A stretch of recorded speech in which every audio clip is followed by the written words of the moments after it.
Anything else? Yes. Something I'd like to say. I'm a pretty private person, so this is kind of hard for me, but here we go. I'm bisexual. All right. I will now field 1 minute and 0 seconds of questions pertaining to this. Go.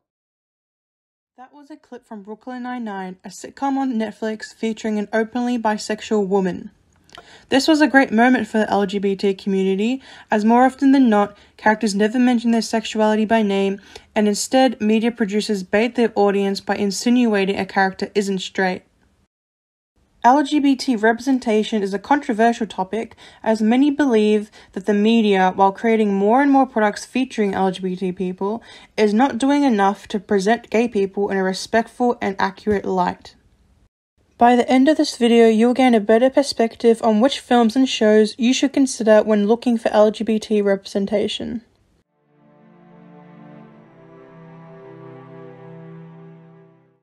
The first show worthy of discussion is the 2020 Netflix original show The Haunting of Bly Manor, created by Mike Flanagan. The show gained a lot of praise for the main romance between Danny and Jamie, a multi-dimensional and everlasting romance between two women. We follow Danny as she overcomes her guilt over the death of her ex-boyfriend, as she believes that realizing she was gay and regretting their engagement was the reason for his death. Jamie is there, patient and willing to give her space while she grieves the loss. Their love for each other grows steadily, portraying an accurate and romantic relationship. Their relationship goes beyond just sexual. Being gay is often considered sexual in nature instead of being romantic, intense, and just as fulfilling as straight relationships. For any non-straight woman, this is incredibly important to see.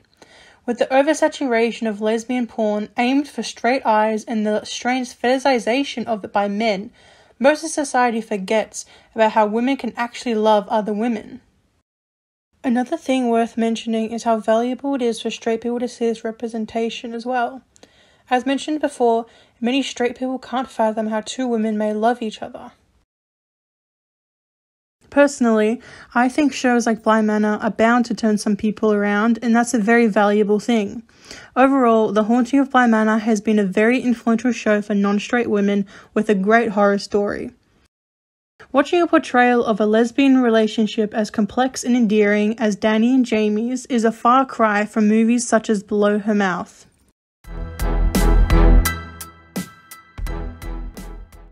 Below Her Mouth, a 2016 movie directed by April Mullen, is a disappointing lesbian movie as one of the women cheats on her husband in order to be with the other. Portraying a lesbian relationship as something to be kept a secret, as taboo, is incredibly harmful to younger girls questioning their sexuality. Movies like these imply there's something wrong with being gay, like they have to hide their sexuality and hurt another person in order to fulfill their desires. It just furthers the stereotype that bi or gay women cheat on their boyfriends in order to be with a woman. Once again, this is very harmful for anyone to learn or believe. This stereotype would have led many men to not date bi women, as they thought they were more likely to cheat. The same with women refusing to date bi women or bi men. Let's move on to something nicer. Love, Simon, a movie directed by Greg Berlanti in 2018, is a heartwarming coming-of-age film featuring Nick Robinson as Simon, a gay teenager having to deal with being outed by someone at his school. The movie excels at discussing the topic of coming out, with its famous line, "Why is straight the default?" The power of this line and the conversation in general is incredible. It's an important discussion to have, especially coming from a parent. Coming out to friends is hard enough, but telling parents who you're not sure will accept you is even harder when you're a teenager, since you're facing possible disownment. The movie, however, doesn't come without its faults. Once Simon's friends find out that he's gay, they're concerned about being kept in the dark, rather than the fact that he was being blackmailed and was added to the whole school. Personally, this seems like a very selfish and unreasonable response.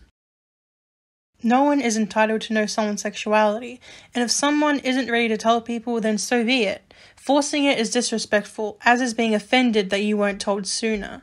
Simon was being blackmailed, and instead of understanding the situation, they lashed out at him. So, while Love, Simon was overall a wholesome story which comforted many gay and bi men, I believe their friends should have reacted in a more understanding and respectful way. The last piece of media I'd like to discuss is Black Mirror's Season 3 episode San Junipero, directed by Owen Harris. The story follows two women in a virtual reality program once they have died. They fall in love throughout the course of the episode, eventually deciding to stay in the alternate reality together instead of passing on.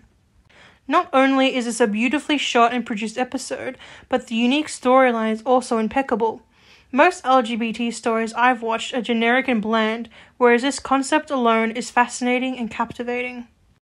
To me, it carries the implication and suggestion that love between two women can be as captivating. Of course, I shouldn't be surprised, considering it's Black Mirror and the creator Charlie Brooker always has fantastic ideas. The episode's ending suggests that the love between the women is so powerful that it transcends death, which to me is a beautiful notion. This episode celebrates lesbian love, and I appreciate Black Mirror for using its popularity to showcase this story. It's important to think critically about the LGBT media you consume and dissect whether the product reinforces stereotypes or supports unity and respect. I hope my video has helped you in some way, especially if it has enlightened you or even brought some of these media products to your attention. Thank you for watching.